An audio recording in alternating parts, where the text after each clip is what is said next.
مع الذين اتقوا والذين هم محسنون.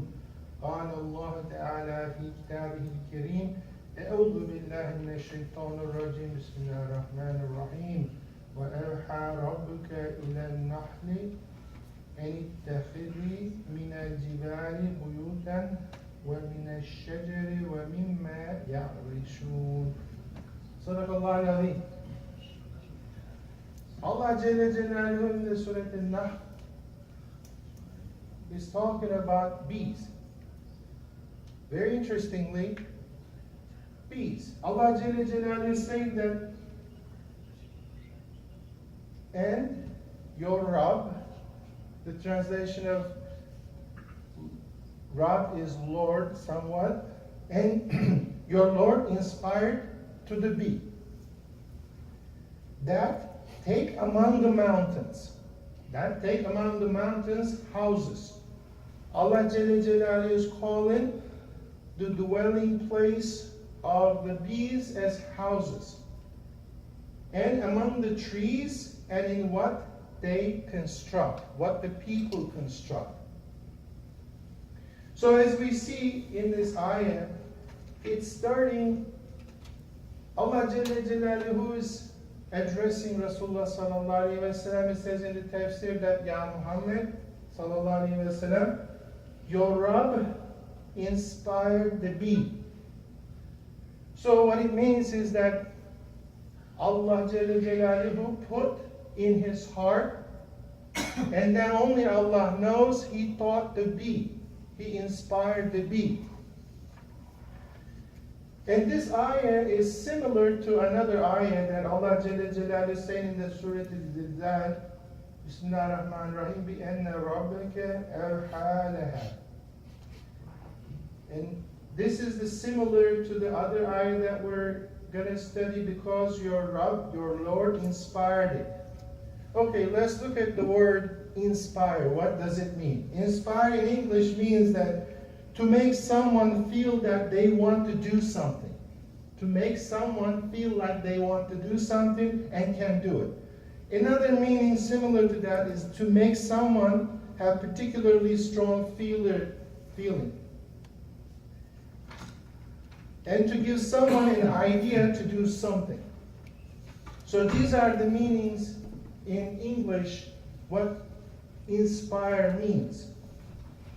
So in the tafsir, it said that all kinds of hidden knowledge that Allah Jalla Jalaluhu has given to either to some people, to Rasul and Nabi, and then to the bee, that is called what? It's the secret, hidden information. So Allah Jalla Jalaluhu inspires, gives knowledge to the animals to stay away from the harmful things and search for things that are good for them, either to eat or to make their dwelling places or whatnot. And then, as we know, Adam alayhi salam's two sons, one kills the other, and then Allah Jalla Jalaluhu in Surah Al-Ma'idah says that, Bismillahirrahmanirrahim, then by Allah a crow was sent. It was scratching in on earth to show him how to hide the dead body of his brother.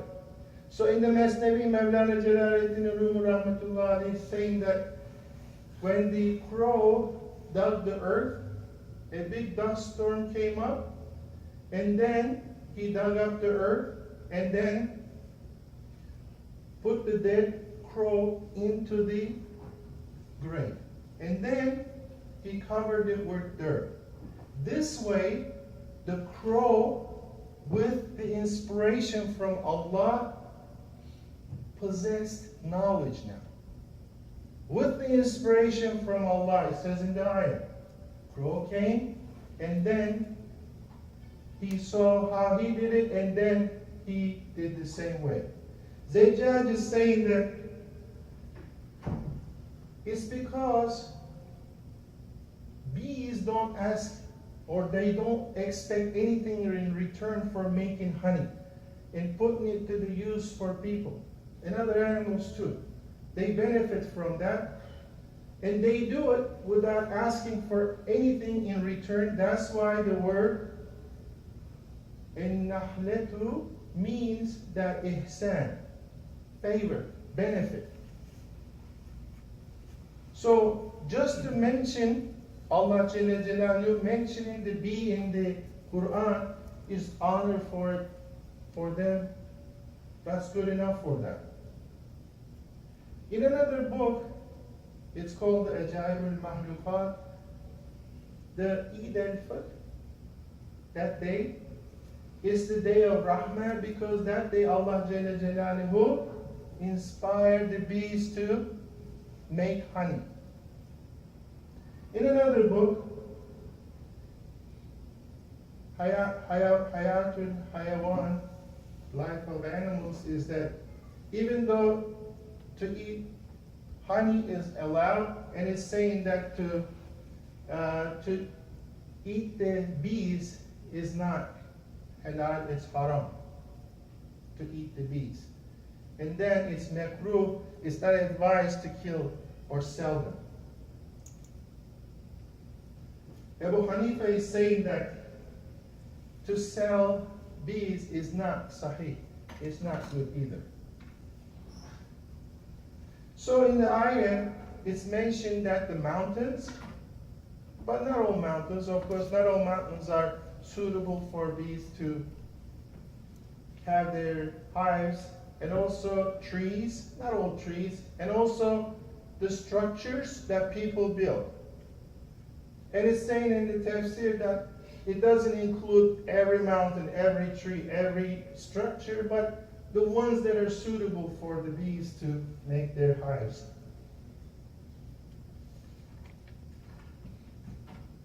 So in the ayah, the place that they dwell in is called buyuta, which means is the plural of the houses. It's because the bees make geometry so beautiful that even the architects of today are marveled by their shape. You know the 6 sides? What we call it is hexagon, right? Hexagon, and they're all perfectly next to each other, that there is no space wasted in the beehive. The honeycomb is beautifully constructed. Even though some of the bees start from the up and down, when they meet, their design is so great that there is no angle that is missed in the beehive. And this is the most suitable, most efficient way to put together a structure that you can store things in it. Okay, after this ayah, it starts the next ayah.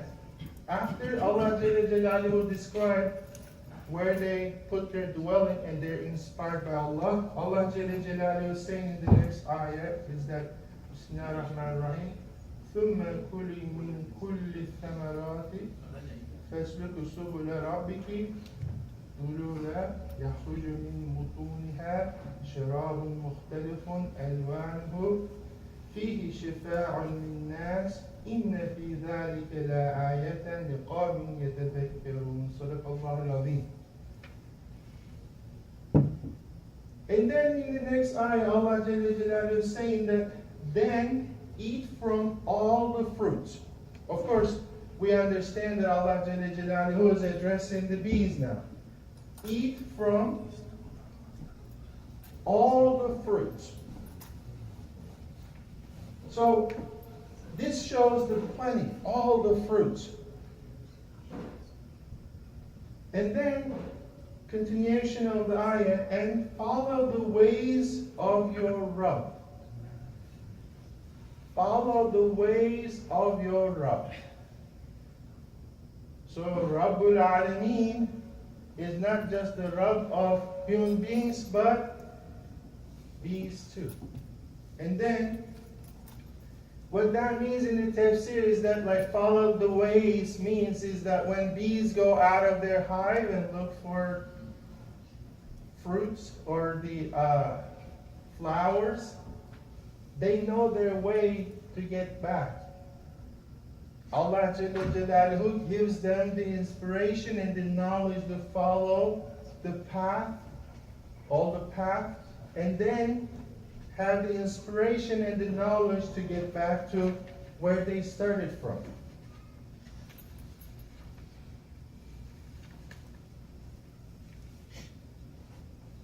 So, if Allah Jalla Jalaluhu did not give them knowledge, they couldn't have found their way back. And then, from their bellies, through secretion or through almost like a throw up, and then sharab, a sweet drink comes out of it. Because honey is something that you drink, it's liquid. So,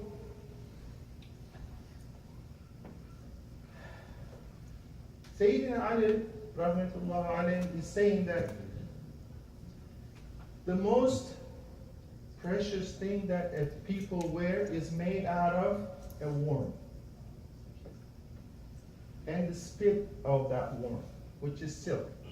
You know, it's made from the silkworm excreting a substance, and then people take and make silk out of it. And then the most valuable thing that people drink is made out of what? Excretion from the belly of a bee. So what that means is that he's talking about this world. He is not belittling the ni'mas of Allah, but this world. What people value is not what people think. So in another book is that Allah Jalla Jalaluhu put together the bee sting, the poison, and the honey in the same creation of Allah. This shows the power of Allah Jalla Jalaluhu, His might. And then, how do we have a parallel to a mu'min, a believer? One side is honey, one side is the poison. Mu'min is somebody who has fear of Allah and the hope of His pleasure, His approval. So they're both together in the believer. Fear and hope. So in the Masnavi, Mawlana Jalaluddin Rumi is saying that Allah Jalla Jalaluhu inspired the honeybee. And then the house of this wahi filled with sweet things. With the nur of wahi, of course wahi, the inspiration comes with the nur of Allah.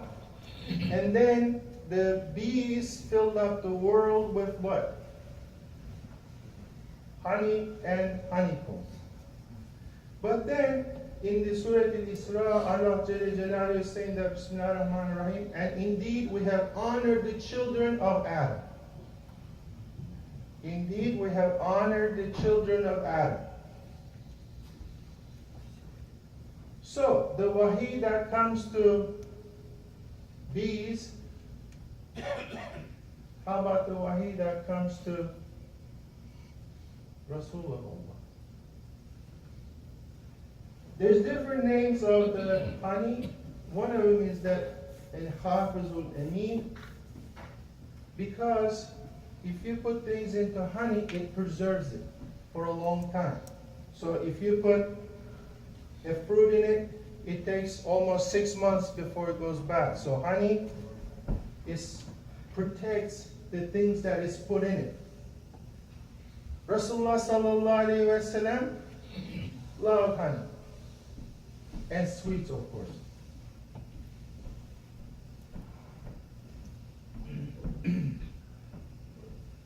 There is a hadith that if we really look at the latest news, last few years, I think we can get a really good perspective. Rasulullah sallallahu alaihi wasallam was heard saying that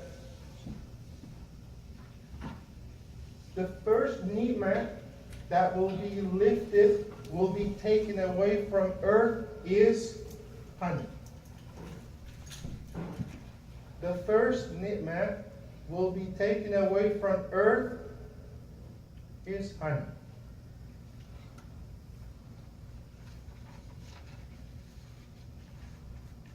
So in the tafsir, there's a really good anecdote that we can kind of listen to, that the philosopher in the Greek times, the teacher tells his students that,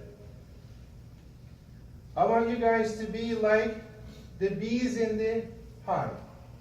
And of course the students ask the question, how do bees are in the hive? And he says that bees don't let any lazy ones in their hives. They don't keep them. If there's any lazy ones that they don't work, they take them out of the hive. They isolate them. Because the hive is small. And during the winter, if everybody doesn't put in the effort, they deplete their source of food. And then they all die. So his recommendation to his students was, be like the bees in the hive. Always work. Ibn Umar radiallahu anhu is heard saying that mu'min is like the bees. Mu'min believers, true believers, are like the bees. They eat good things, tayyib, sweet things, and then they do sweet deeds. Good things. And he's explained it further what he meant. So the skill of the bees is that they understand, they comprehend, and they don't harm anything in nature. And then they have plenty of good they produce plenty of good that everything benefits from. And then they stay away from dirty things. You don't see bees landing on dirty, najis things. And then what they eat is tayyib, clean, pure. And then they don't take from somebody else. They don't take things from somebody else. They work themselves. And then they follow the decree, the wahi of Allah. But there are certain things that keeps a bee from collecting nectar and making honey. What are those? Darkness. At night, they don't go out of their hives.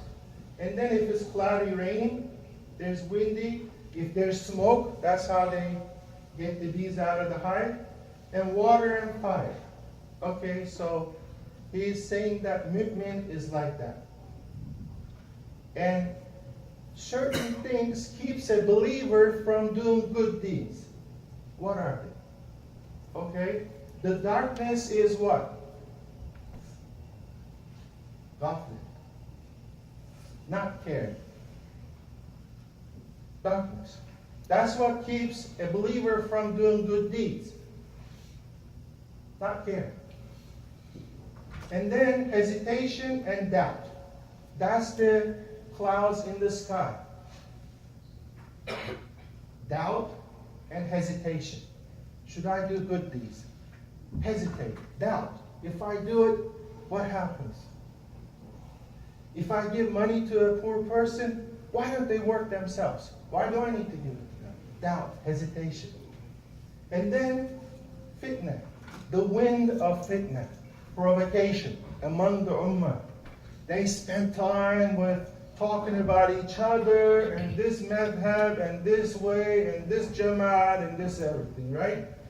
And what that entails is that they don't do anything good. Fitna. You said this, you said this. I said this, you said this. And then the smoke of haram. That's what keeps a mu'min from doing good things.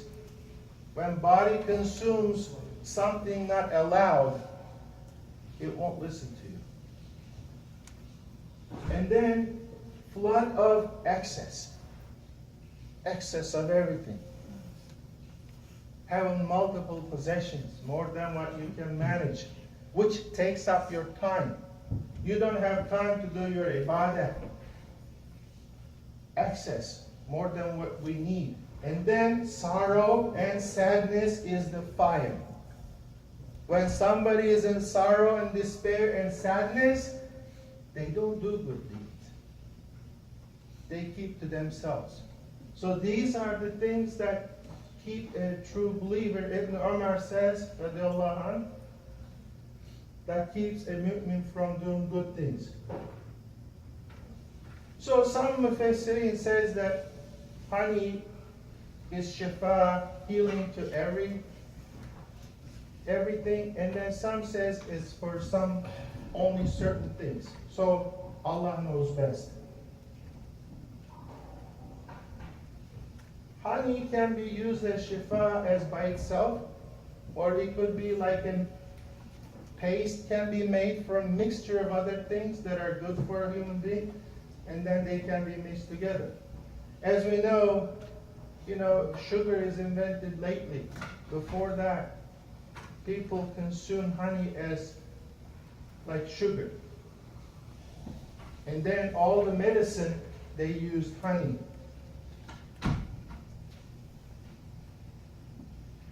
One day, somebody came to Sayyidina Ali radiallahu anhu, and he complained about his memory being weak. That he said, he can't remember things. And then he asked him, do you have a family? He said, yes.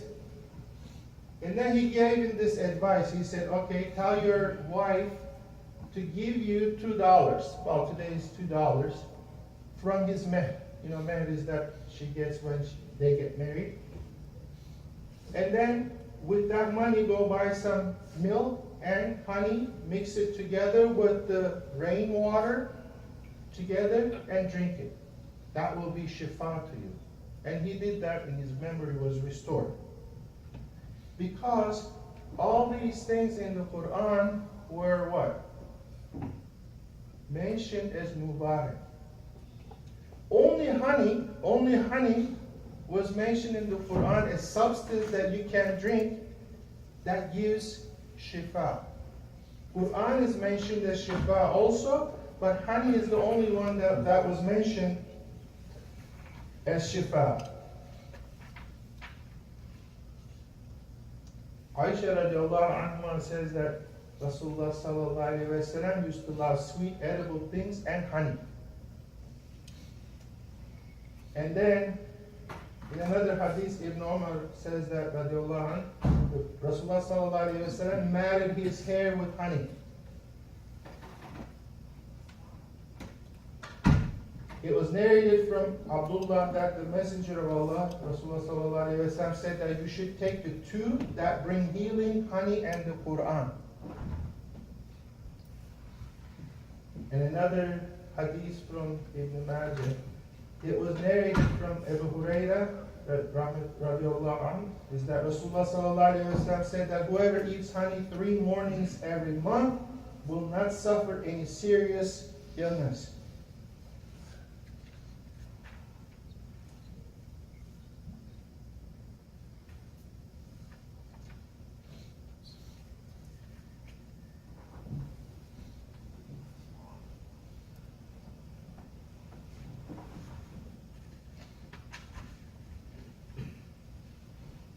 So, it says that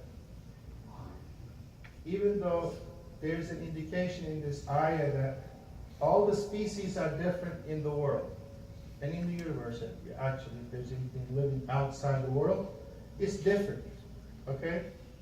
All their actions, all their relations with the nature is not from their nature, it's not from their desire, but it's from Wahi of Allah. They're inspired by Allah. The knowledge is given to them by Allah to do what they do. Useful or not?